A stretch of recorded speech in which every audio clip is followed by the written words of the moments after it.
We're on Parakeh Pasuk Yud Beis, page 752.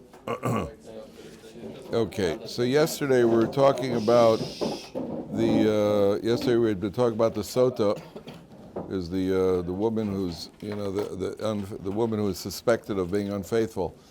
So Rashi on page 752 is actually, Rashi goes on 754.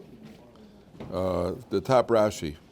By the way, anyone who's watching, if there is anybody watching us on Torah anytime, if anyone who is ordered or requested either the Shidduch investigation questions or the how to help your son with Gemara, helping your son succeed in Gemara, if you've requested it and you've sent money on PayPal, please send your email. I don't have your email in order to send you if I want to send it to you. So please include your email. If you send money on PayPal, please include your email.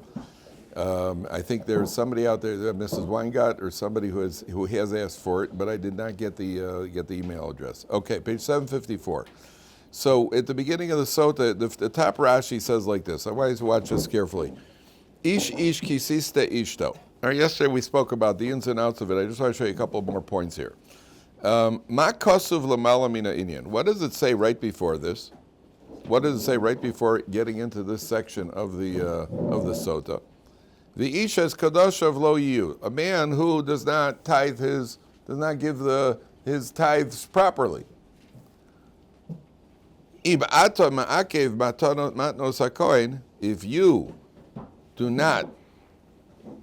you withhold that which is entitled to give to the Kohen, chayecha is like is an oath. The Torah says, Torah is swearing. Chayecha shetitzarech lovo elav lovilo es hasota. Guy, one way or another, you're supposed to get to the Kohen. One way or another, you got to go to the Kohen. You're supposed to be going to the Kohen to give him your tithes. Says the Torah, if you don't go to the Kohen to give your tithes, you're going to need the Kohen for something else. You know what? You're going to have to bring him your wife. And you have to bring your wife in order to go through this Sotah process. So choose which one. It's one way or another, you're going to have to go there. Now you make up your mind why you want to see the Kohen. So the obvious question before Shabbat is, what's the connection? What's one thing got to do with the other? Okay, a guy didn't tithe, and therefore his wife is going to go and say his wife is going to start behaving inappropriately? What's one thing got to do with another over here? So one of the ideas here, there are several connections that the commentaries make some interesting connections here. One of the connections is that, the Gemara says that the bracha rests in the home in the merit of the wife. How do you like that? Don't like that, huh? Yeah, well, that's what the Gemara says. If there's blessing in the home, by the way, blessing in the home doesn't mean the flowers are growing nicely in the garden. Blessing in the home means you got money. That's what blessing means. And if there's bracha in the home is in the merit of the wife. So men sometimes get very, very touchy about spending money when the wife spends a couple of bucks and the wife spends, or breaks the budget a little bit, or he's just a tightwad in general. And a guy's got to remember the only reason you have money to begin with is because of her. So if your wife asks for money, and not only that, the Gemara says you have to spend more on your wife than you could afford, and on yourself less than you could afford. How do you like that? Oh, that part of the Gemara we skip, huh? Oh, that's the section we skip. Yeah. Why is that? And the Gemara says because your wife and your children are dependent on your children also. The wife and your children are dependent on you, and you're dependent on the Creator of the world. And the Gemara is trying to communicate a message. If you expect the Creator of the world to come through for you, so you better come through for them. So the bracha's in the home. Now, here's a woman who notices, now what's the punishment for not tithing properly? The man's money starts to decrease. The woman sees his money's decreasing and she makes a different connection. She says, well, I know that if he'd be respecting me properly, and Rava says in the Gemara, b'matusa minaychu, I beg you, please honor your wife so they get rich. So the woman makes the connection. She says, well, if my husband is losing money, it must be he's not treating me properly. Oh, he's not treating me properly. I'll show him. And the next thing you know, she's running around with some other guy. So that's the connection. You didn't give the tithes to the Kohen. There's going to be a cause, there's going to be some sort of cause and effect over here. That's one of the approaches the Mepharshim say. Another approach is, why doesn't the guy give money to the Kohen? Let's say a guy is supposed to give the gifts, the tithing to the Kohen or the Levi, whoever it is. Why would a person be resistant to that? The answer is, the guy's thinking like, what's he got? I mean, so he's a Kohen, so what? I got to work and then give him my property? He's got nothing on me, to quote Gary Payton. You ever hear of Gary Payton? Gary Payton came to the NBA, and the first thing he said, he's a rookie, the first thing he said was, Michael Jordan got nothing on me. No, Michael didn't like that. So the first time they played, Michael scored about 36 or 38 points. Gary Payton had 8. Yeah, Michael didn't like that. He got nothing on me. Oh, yeah? Yeah, he opened his mouth. Well, by the way, Michael also got Scottie Pippen on him in the same game. Scottie Pippen looked like a spider guarding you. Right, so the two of them ganged up on him just to teach him a lesson. But he learned his lesson. He learned somewhat. So a guy says, he's a Kohen. So what? I got to work and I got to give money. I got to give money to the Kohen? So there's an act of rebellion over here. You're rebelling. Where do we find this? By Korach. That's what Korach did too. What, I gotta respect Moshe and Aaron over here? I should be the Kohen. There's an act of rebellion. Rebellion is never a good thing. The husband rebels against the Kohen. So how does God work? Mida Keneged, as a wife, husband also the wife starts to rebel against the husband. And as a result of the rebellion, so what's going to happen is he's going to end up having to bring her to the Kohen under very, very unpleasant circumstances. And then this woman is taken out. And I want to show you something else. The Torah says when the woman is brought to the Kohen. Now I want to show you, take a look at the, on page 756. So the Kohen invokes, what's the word, what he called it? He adjures the woman with the oath of the curse. Ooh, I don't know what adjure means, but that's what he does. So, and if you look 6 lines from the top on page 756. Now they got this woman who's been brought to the Kohen, and there's a public spectacle. All women in the area have an obligation to come and watch this. We're going to see about that in a second. And then the Kohen says to her the following, he invokes this oath, curse. The Omar HaKohen, 7 lines from the top.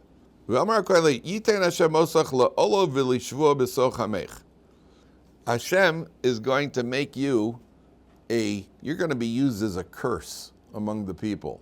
I mean, when somebody wants a curse, they say, well, I hope it happens to you like it happened to Rachel over there. Number one, you're going to be cited by people as an example when people want to curse people. People say, oh, I hope it happens to you like it happened to him. She's the first thing. When your thigh's going to fall and your stomach's going to swell up. And then he goes through and describes the pain of what's going to happen. Later on, what's the order going to be? The order, people will only use this woman as a negative example after seeing that this actually happens. So there's a reverse in how the Kohen presents it and in how it actually happens. What's actually going to happen is she's going to die this painful death, and then people will use her or cite her as an example when they're upset with somebody and say, I hope it happens to you like it happened to her. But the first thing is it's got to happen. The Kohen does it in the opposite direction. What did the Kohen do? The Kohen says, you're going to be used as an example when people will see that this is going to happen to you. You heard the problem over here. There's a reverse of the process and a reverse of how the Kohen says it. So the first would say, why is that? And the answer is, what does a woman care about more? Does she care about more? Who cares more? Let me ask you a question. Between a husband and a wife, who cares more about what other people think? The husband or the wife? Does anybody here say husband?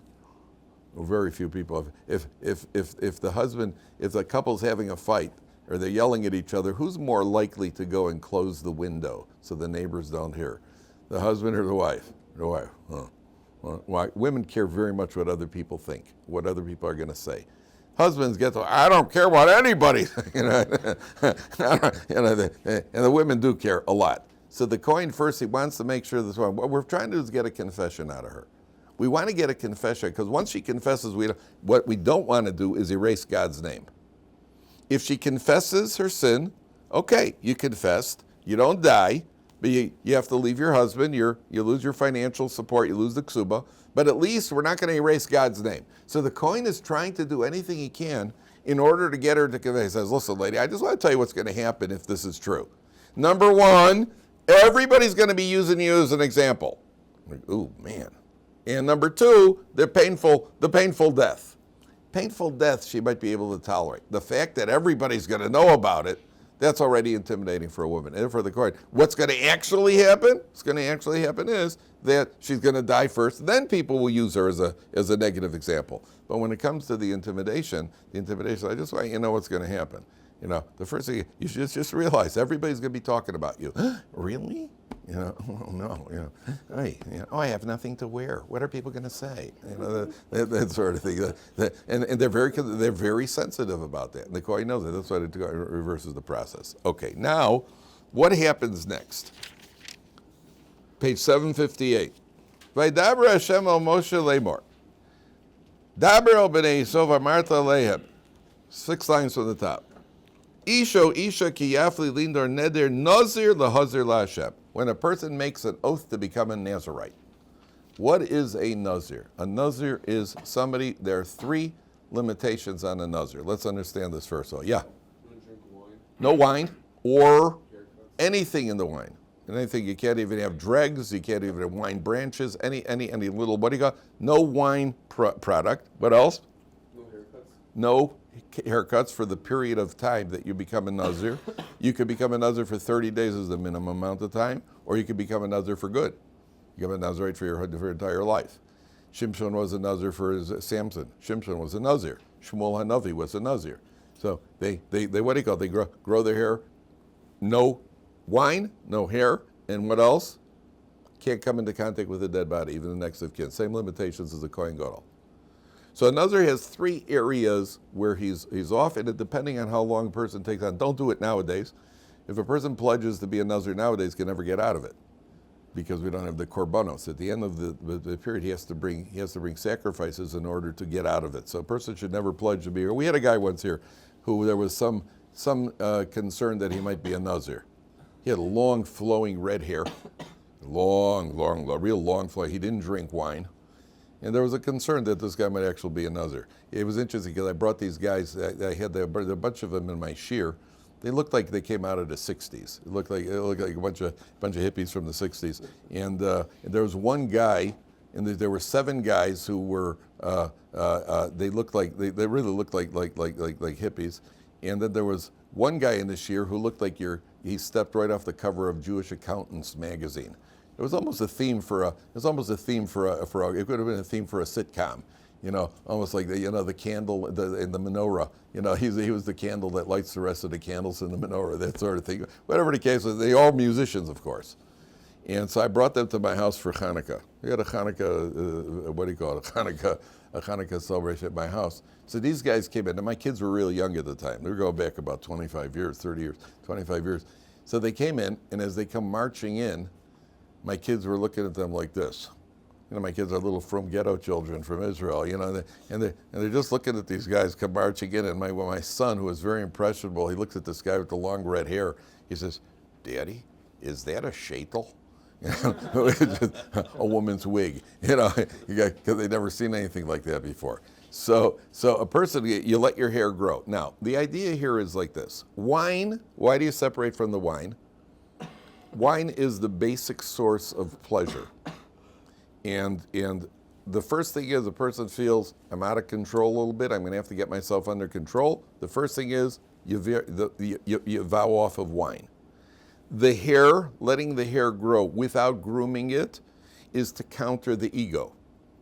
That a person sometimes, sometimes a person looks in a mirror, especially for a man, it's considered an inappropriate type of vanity for a man to look in the mirror. And really, sometimes men look in the mirror and they're like, I think Hashem did a pretty good job here, and a little bit of grooming. We're allowed to groom ourselves that we don't look not presentable. But to stand there preening and looking, whereas women have something called a vanity kit, and they shamelessly call it a vanity kit. I am vain, and they put it's got a hexagonal shape. You can look at themselves at angles that the military can't even come up with that kind of equipment. And the women, they got themselves at every single angle, because that's part of a woman's nature, and they have no problem. They're a man that's a little too much ego, and coming into contact with a dead body is always defined by the Kohanim. Also, there's a certain level of purity to not come into contact with that. Now, this guy becomes a Nazir. Does anybody know what the word Nazir? The word Nazir is related to what Hebrew word? And does anybody know what a Nazir is? A Nazir is a crown.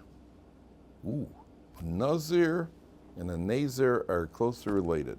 What do you think the connection is? What's the connection between a Nazir and a crown? What's a king?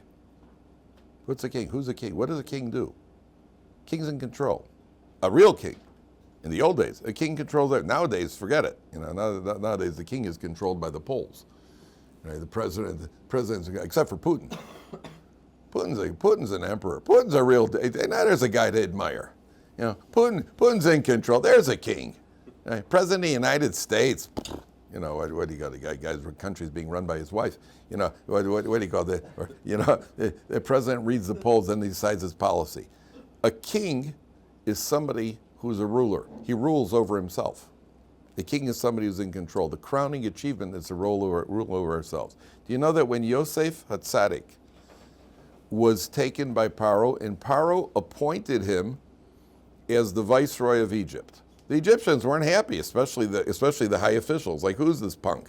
Jumped ahead of everybody else. All of a sudden, he's the viceroy. So they came to Paro. They said, "What are you doing with this Israeli, this Hebrew kid who's a youngster, and you're making him the head of Egypt?" So the Gemara says Paro's response then was, "Ginune malchus ani roebo."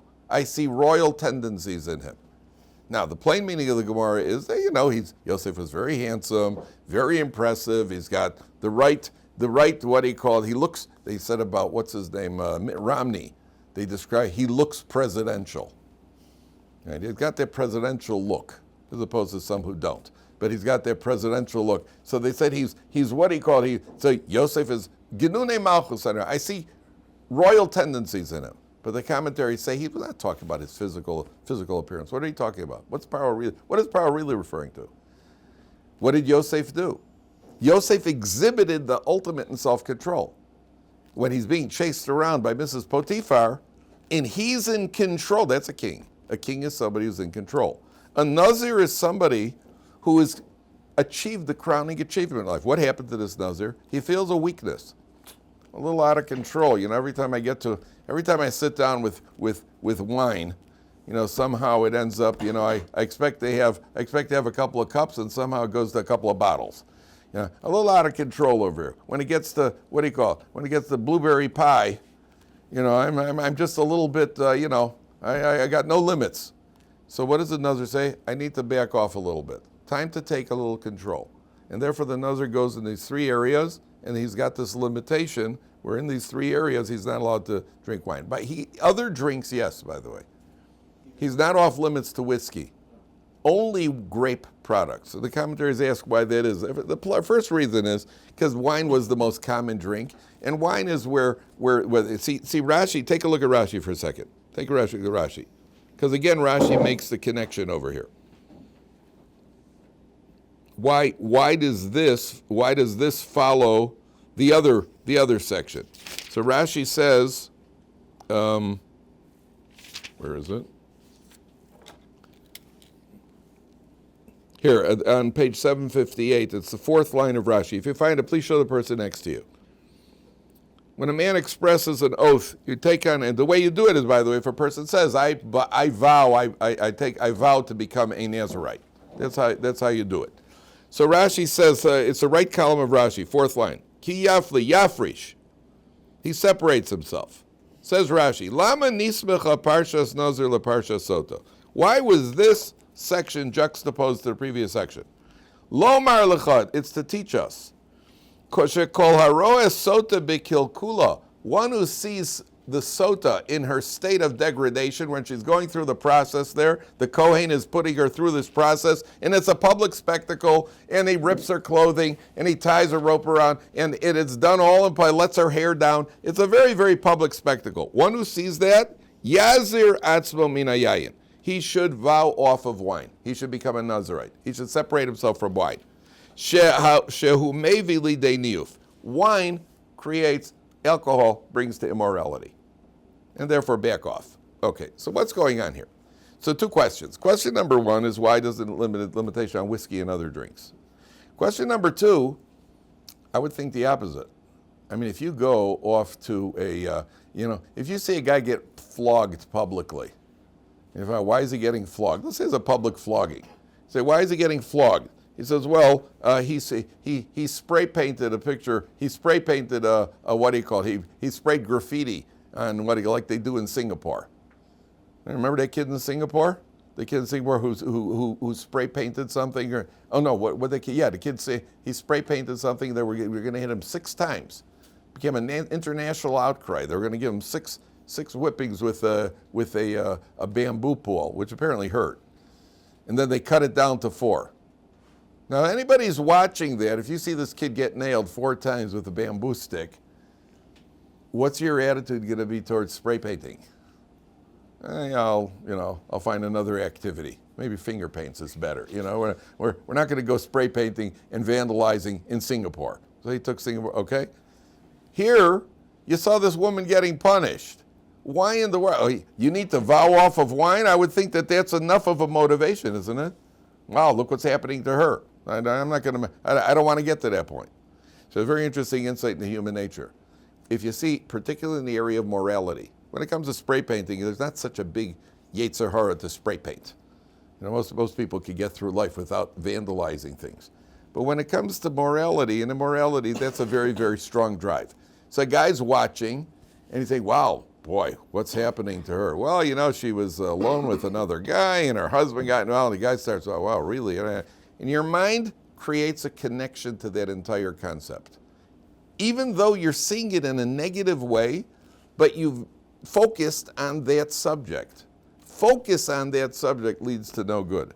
The Torah says, you know what? You're vulnerable right now. Vow off of wine before it takes you to places where you don't want to be, or places you do want to be. But whichever the case, but don't vow off of the wine. So the Nazir has to get, now, why the wine and not whiskey? Plain meaning seems like wine was the most prevalent drink, but I saw a deeper explanation. When Noach planted the vineyard, do you know that he had a partner? When Noach came out of the ark, he planted the vineyard. He had a partner. Do you know who his partner was? What the Medrash says? Who was his partner? The Sotah. The Satan himself was Noach's partner in the vineyard. And the Medrash says that when Noach planted the vineyard, so the Sotah slaughtered a sheep, and he drained the blood of the sheep into the vineyard. Then he slaughtered a lion, and he drained the blood of the lion into the vineyard. Then he slaughtered a monkey. Then he slaughtered a pig, and he drained their wine into their blood into the vineyard. That's what the Medrash says. What do you think the Medrash is saying? What's the Medrash trying to communicate? Obviously, it's not literal. What's it trying to communicate? It's the order of how people get drunk. Correct. What happens when you get to where you're in a situation and you're kind of tense and nervous? What's the best thing to do? You have a drink. For what? Calms you down. You're the lamb. It's the lamb stage. You have another drink, right?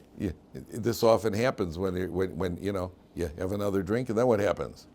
Now you're a lion. Now you're emboldened. Now I'll say okay, I'll go over to her and ask her out. I'll tell the boss off now. What do you got there? You have another, right? What's the third stage? You're a monkey. You have too much to drink, and now you're making a public spectacle of yourself. What's the fourth stage?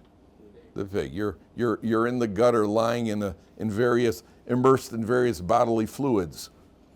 And so the Medrash is telling you that, like anything else, alcohol could be used positively or negatively. To have a drink on a Friday night, Shabbos, you get to the table, and what happens? You've been working hard all week, and then now the Torah says, okay, relax with your family, and sing, and just be into shout. That's hard.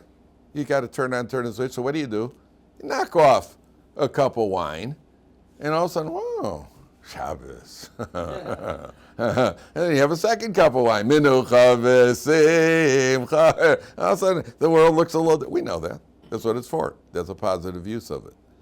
To go beyond that, and it's a very fine line when you go beyond it, to go beyond it, then it's already overdoing it. What's the problem with wine? The Sotah has a touch in it. They got some satanic connection to it. The satanic connection says, okay, stay away from this completely. Whiskey, he doesn't have a connection to. He's not an alcoholic. He doesn't drink. He doesn't like whiskey. The Sotah likes wine. He's got some sort of, there's a mystical touch of the Sotah in it. Stay away from it. That's why the Torah says not to. Okay? So this guy vows off it. By the way, if you ever look in the library, there's a book called A Tzaddik in Our Time. My autobiography. Just kidding. There's a book called A Tzaddik in Our Time about Rabbi Aryeh Levin. In that book, there's a picture. There was a Nazarite in Eretz Yisrael named Rabbi Dovid Cohen. I think he lived in Haifa. There's a big picture in the book with his long hair, and he was actually a Nazarite. What had happened was, I think he was a Baal Tshuva. And in order to to make his tshuva a solid tshuva, so he took on a vow of Nazarite-ship. So there's a picture of him in the book. Okay? Now, the Nazir then has to bring sacrifices. Why does he have to bring sacrifices? If you take a look at, on page 760, he has to bring these sacrifices because because he has deprived himself of pleasure in this world. He's deprived himself of pleasure. I understand it's a good thing or it's not a good thing. It's a good thing to deprive yourself or it's not a good thing. The answer is that if you're out of control, it is a good thing to deprive yourself. But before you got out of control, before you deprived yourself, what happened? You got out of control. So it's not a good thing. So the Nazir brings he brings offerings in order to atone for the fact that he was once out of control. But there's one big question here, gentlemen. Let's say a guy becomes a Nazir for 30 days. And after 30 days, he brings his sacrifices, now he could drink wine. I mean, what's the point? So you did it for 30 days. So what? You did it for 30 days. What good is that? I understand if somebody becomes a Nazir for the rest of his life, it's one thing. You became a Nazarite for 30 days. So what'd you gain from that? What'd you get out of the band? Still a Parsha of Tshuva? Okay, a little bit. 30 What else? is better than nothing? 30 days is better. What do you say, Nathaniel? Like a reset, kind of? Oh, what you call a reset. There's a form of reset. And number two, there's the idea that, I see what can be done, what could be achieved, what you call a reset. But more than that, a person has to know that little steps are also good.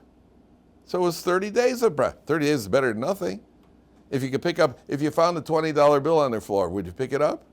It's not going to change your life. It's not going to have a big, but it's better than not having a $20 bill. So you take that small step, and by taking the small step, often a person sees, there may be bigger steps I could take. So you did it for 30 days. So for 30 days, you see what you're capable of. Now, and by the way, you should know, they've done, if you've ever seen these diets, they have what I think they call liquid diets, where people who are seriously obese, and they go, nothing has worked for them. People who are seriously obese, nothing has worked for them. They go on these liquid diets, and they lose a tremendous amount of weight. What happens? Because they're not confronted with food at all. It's not an option. The difficulty is to take no prisoners is not difficult. To live with self-control is much more difficult. That's not the goal of the Torah to be a Nazir. That's not the goal. The goal of the Torah is not asceticism. The goal of the Torah is to live in this world with the pleasures of this world, but with self-control. It's much more difficult. It's much more difficult to fight a war where you actually take prisoners. The easiest thing is to go in and just turn the place into a parking lot. That's the easiest thing.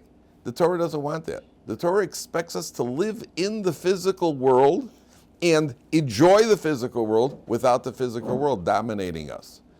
That's why, now look at the last sentence here.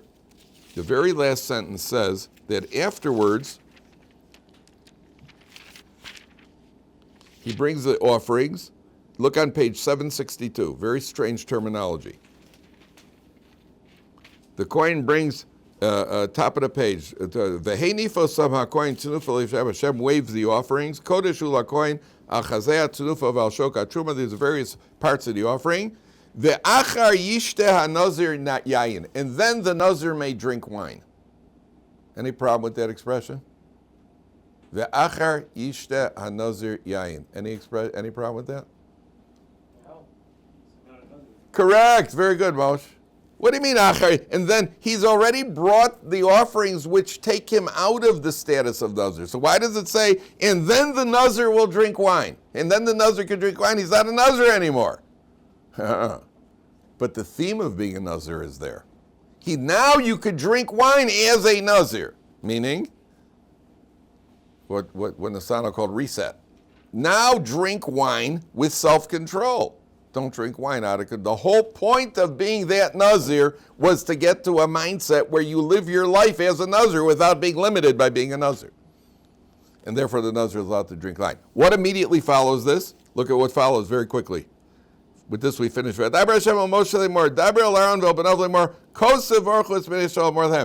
is the Kohanim. Every morning the Kohanim give the bracha in shul. Look at the words. That's a bracha that we do every morning. Any of you Kohanim? Is anybody a Kohen? Every morning I got to do it, the Kohen bracha. What do you do while I'm giving the bracha? You don't look. You don't look, and you should be thinking about accepting the bracha. Who's the bracha coming from? No. Bracha's coming from Hashem. All I am is a conduit. That's why the idea of the hands being out, it's like when you give a bracha, you ever see a father gives his son a bracha, he puts his hands on his head. The hands out is, the Kohen is simply a conduit so that the bracha slides out to the Jewish people. But look what the first bracha is. Yivarechecha Hashem, Hashem shall bless you with abundance. V'yishmerecha, and he'll guard you that you'll not let the abundance throw you off track. Sometimes abundance could ruin a person. Why does this follow the previous section? The previous section was all about limitation, about being a Nazir and limitation. What does the Torah say? Hashem will bless you with abundance. You know why? Because now you know how to use the abundance and not allow it to pull you out of control. That means that the goal of the Torah, this is the mistake that I told you many people make, the goal is not to deprive ourselves, the goal is to control ourselves. I think I told you, my father, Olav Shalom, he used to say, if somebody asks you, what is Torah about? You meet a friend of yours who knows nothing about Torah. He says, give me in one sentence, what's Torah all about? Hashem, serving Hashem, that sort of thing. It's all true. But if you look at the Torah, you'll see start to finish, there's one theme that runs through the Torah like a thread, through the entire Torah. You know what it is? Self-control. The entire Torah is, what we're talking about is the entire Torah is a military academy. Right? Self-control. You got to control how you eat, what you look at, your ego, your mouth, your behavior, your selfishness. It's all about self-control. It doesn't say that you're not allowed to enjoy life. The whole Torah is a Torah of self-control. And that's why we receive the Torah. On Shavuos, we receive the Torah. Our gratitude to Hashem, and I mentioned this the other day, the gratitude to Hashem on Shavuos, why we're celebrating Shavuos, is because the Torah teaches us how to enjoy life. Teaches us how to enjoy life. And you enjoy life with self-control. That's the rule. All right, gentlemen, everybody have a good Shavuos, have a Chag, have a good Yom Tov, and you have some wine on Shavuos. Yeah, you should. You should. Unless you're a Nazir.